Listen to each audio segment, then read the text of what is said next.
Next हम बात करेंगे यूज ऑफ डोनेटेड आई।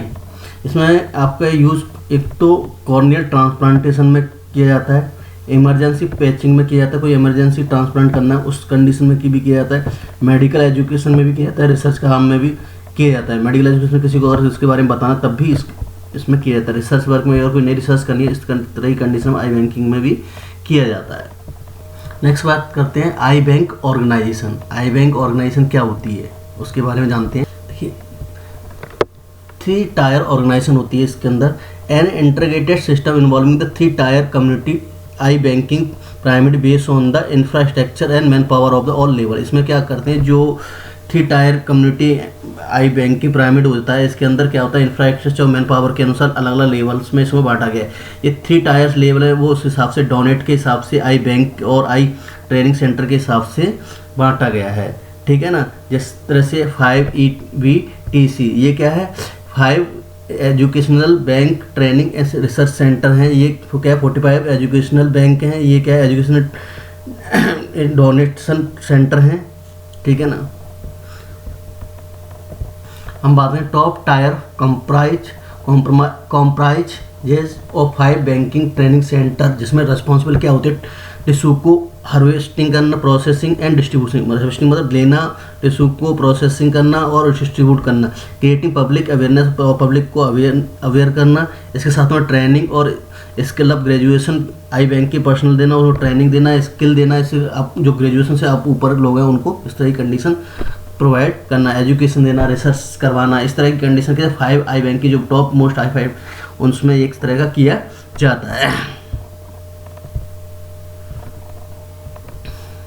और बात है आई बैंक मिडिल टायर वुड भी कंप्रोमाइज द स्टोरेज नेटवर्क। ये क्या करता है, जो मिडिल टायर होता है मैंने आपको अभी बताया था, मिडिल टायर जो कि हैं वो क्या करते हैं बैंक में स्टोरेज का काम करते हैं। और these bank bird closely linked with 2000 I donation centre. ये क्या करती है, 2000 जो आई डोनेशन सेंटर हैं उनको क्या करती है, उनसे क्या करती है, उनसे अटैच रहती है। और प्रत्येक सेंटर क्या करता है, पॉपुलेशन 50 से 1 लाख पॉपुलेशन पर अटैच रहता है। इस पॉइंट बात करते हैं हम लोग आई बैंक पर्सनल। आई बैंक में कौन कौन होता है, आई बैंक इंचार्ज होता है जैसे डॉक्टर वगैरह होते हैं, आई बैंक टेक्नीशियन होता है जो इसको हेल्प करता है, क्लर्क स्टोरेज होता है, मेडिकल सोशल वर्कर्स होते हैं जो कि एजुकेशन वगैरह इस तरह की लोगों को पब्लिक को अवेयर करने का काम करते हैं, ड्राइवर कम प्रोजेक्शनिस्ट होता है जो कि ड्राइवर का भी काम करता है, प्रोजेक्शनिस्ट का भी काम करता है।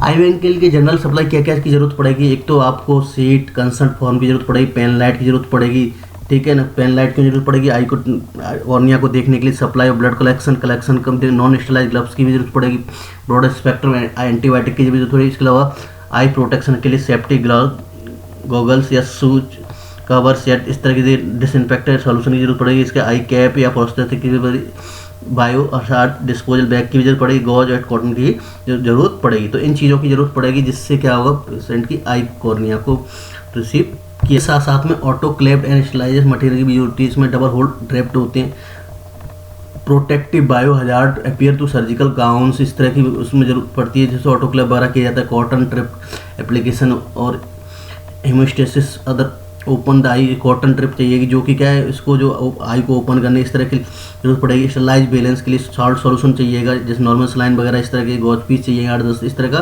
स्टरलाइज ग्लव्स चाहिए, तो इस तरह का स्टरलाइज चीज़ें भी वहाँ पर ज़रूरत पड़ेगी। इसके बाद सर्जिकल पार्ट की बात करें हम लोग तो इनोक्लेरेशन के लिए प्रोसीजर के लिए हमें कॉर्नियल इंसिजन की जरूरत पड़ेगी। इसके अलावा ब्लड सैंपल लेना पड़ेगा सीरोलॉजिकल के लिए, और इसमें पता लगाया जाएगा कि इम्यूनोडेफिशिएंसी या HIV या हेपेटाइटिस वगैरह इसकी कोई बीमारी तो नहीं थी। इस तरह का सीरोलॉजिकल टेस्ट के लिए भी ब्लड सैंपल ये सर्जिकल। आई डोनेट सेंटर की बात करें, publicity of the voluntary donation, इसमें पब्लिसिटी करके वॉलंटरी डोनेशन आते हैं, रजिस्ट्रेशन होता है, उसका arrangement, collection, death after death होता है, जो कहते हैं जो अगर डेथ हो जाती है तब उसके बाद में उसका क्या होता है, कलेक्शन होता है। इसमें क्या होता है, processing, packing, transportation, collected I attach the I bank, और आई बैंक इस तरह से कंडीशन में होता है।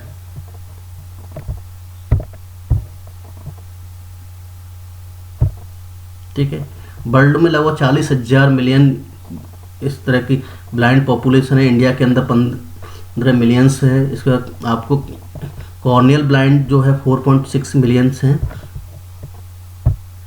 इंडिया के अंदर क्या क्या लीगल एस्पेक्ट है, under the transplantation human organ act के 1994 में बनाया गया था। इसमें क्या है, doctor, qualified doctor permitted to perform, इस तरह की जो है कि doctor MBBS doctor MS doctor ophtho है, वो इस तरह की को परफॉर्म कर सकता है या कॉर्निया को निकाल सकता है।